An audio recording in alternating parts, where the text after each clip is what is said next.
The Spider-Man Magic set is okay. Its mechanics are serviceable, if a little unoriginal. Its power level is mostly mediocre.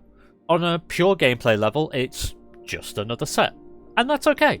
Not all sets need to have completely busted cards. But there's something about this particular set that feels deeply and fundamentally wrong. And I don't think it's the mechanics. Today, we're going to be talking about the real reason why the Spider-Man set is just not going to work. Oh hey, it's Geb. Welcome back everyone. The name's Geb.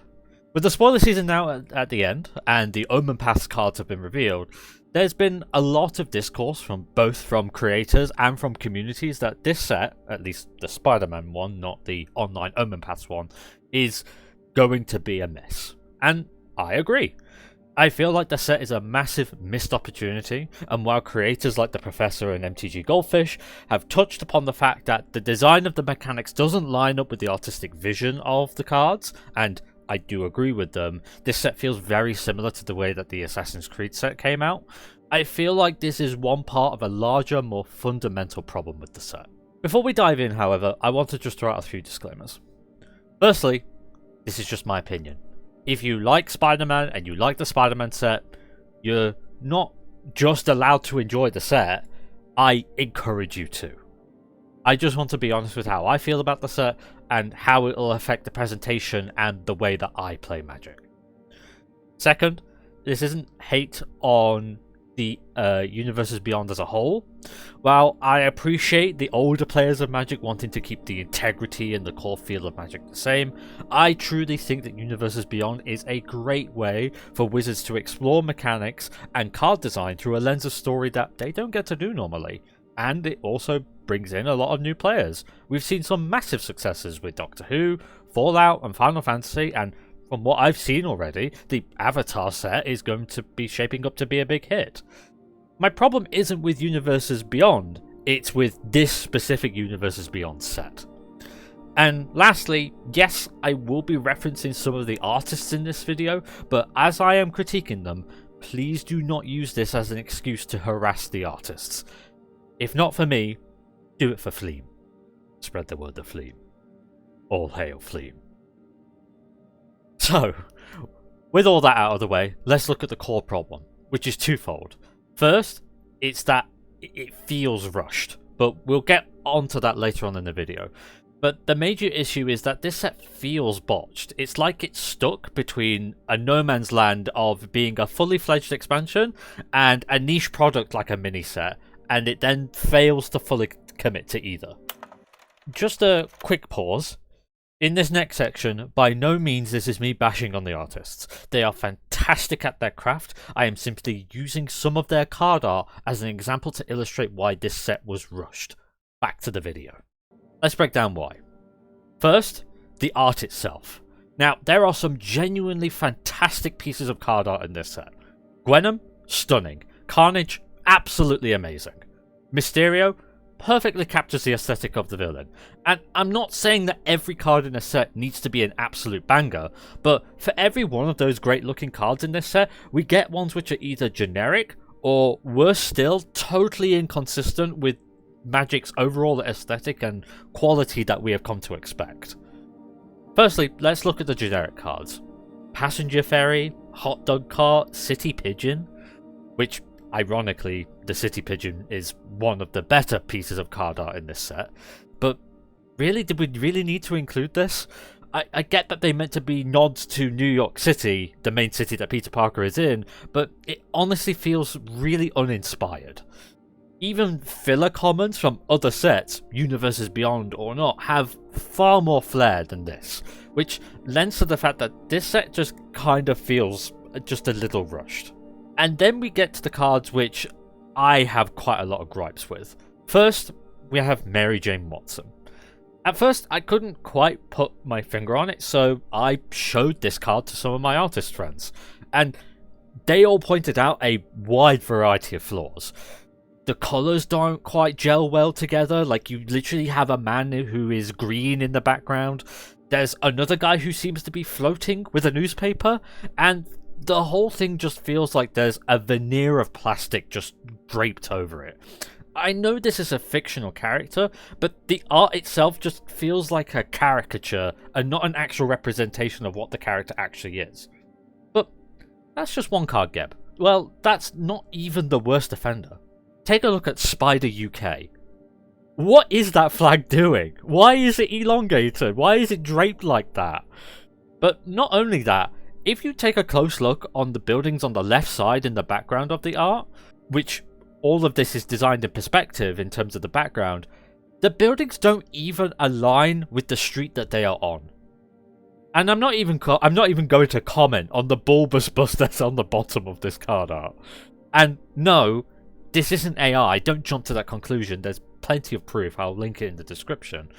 But it does make me wonder how many or how fast those revisions had to be turned around by the artist.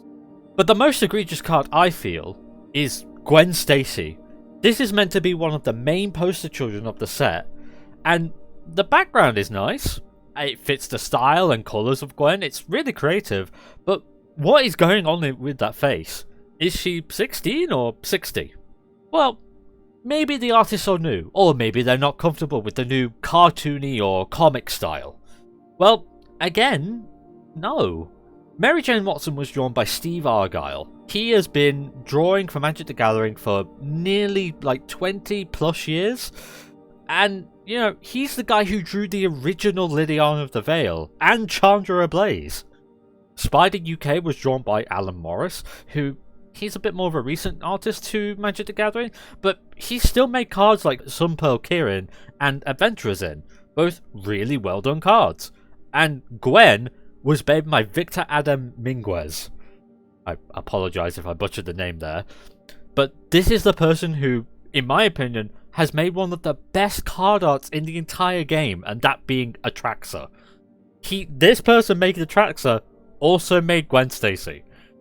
You can tell that when the artists are given the time and the space, they produce intricate, well-designed and thematic cards that honestly slap. And I'm not blaming the artists here. It's not the artists who are at fault.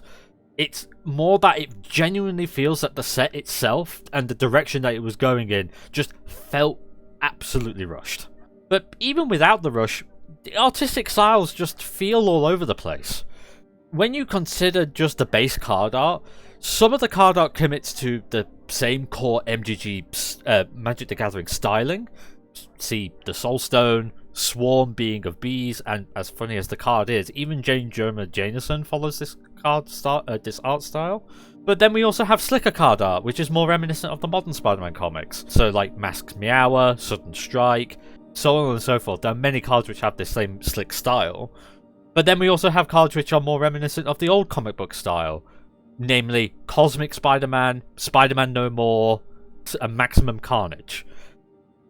While we have seen sets where the card art has differed from the core style of Magic the Gathering, I mean, look at Bloomborough, they went in a completely different direction in terms of the art style, and look at the Avatar art that's coming up in the Avatar set. They're going with the more cartoonish style, even in their more serious cards, but at the very least that feels like a conscious and more consistent decision, rather than having no direction to follow at all, like what it seems to be in the Spider-Man set. And lastly, why are there so many Spider-Men?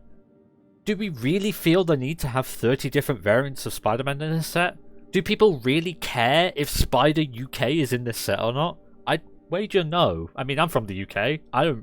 I have some connection to Spider-Man. I don't really care if Spider-Man UK is in the set or not. Outside of the main three, Peter Parker, Miles Morales and Gwen Stacy, and perhaps some of the cooler Spider-Man concepts like Spider-Ham or Spider-Man 2099, I think most of them are largely irrelevant.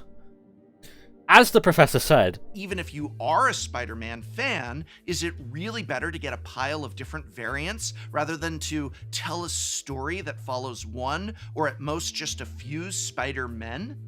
And this brings me to my biggest issue, which is the scope. Spider-Man, with his 60 years of lore, his own lineup of villains, his gadgets, his story plot, his locations, deserved better than to be shoved between a rock and a hard place. simultaneously being too small to have breathing room, and so big that it seemed to have ran out of ideas. I mean, look at the other Universes Beyond sets. Final Fantasy covered all 16 main games and treated them more or less equally. Doctor Who covered the storylines of all, at the time, 14 Doctors that are present. Lord of the Rings features not just the main trilogy, but also characters from the Silmarillion. And the common denominator between all of those sets? All 3 of those sets have 100 more cards in them compared to Spider-Man. They had the room to not only feature all the different characters across their respective franchises, but also to tell a story relating to each of them and every important character in there. The only set which is of a similar size is the Assassin's Creed set. That set only had about 130 cards compared to Spider-Man's 180. My theory, which I share with the professor here, is that when they got the feedback from the Assassin's Creed set when that got released, which was that the mini set was really lackluster and it just seemed like it was just a bunch of different characters and no story behind it, Wizards then panicked and then at the last minute scrounged 50 cards together in minimal time. And this is why there are irrelevant and uninteresting cards, and why some of the quality of the card art itself has dipped. I think I even remember Mark Rosewater mentioning not too long ago that the set was converted last minute and there wasn't even supposed to be common cards in the first place in this set. What should have happened, I believe, was either one of 3 things. Either they should have just stuck to their guns and learned from the Assassin's Creed set to have more of a focused pool of characters and create a story around it. 2, they should have gone full out and they should have just made a full 250 plus card set to give the set more breathing room. Or the third one, which I think is a little bit more of a pipe dream, admittedly, is that they could have made it so that the Spider-Man part of the set could have been just part of a larger overall Marvel set featuring all the major heroes and villains.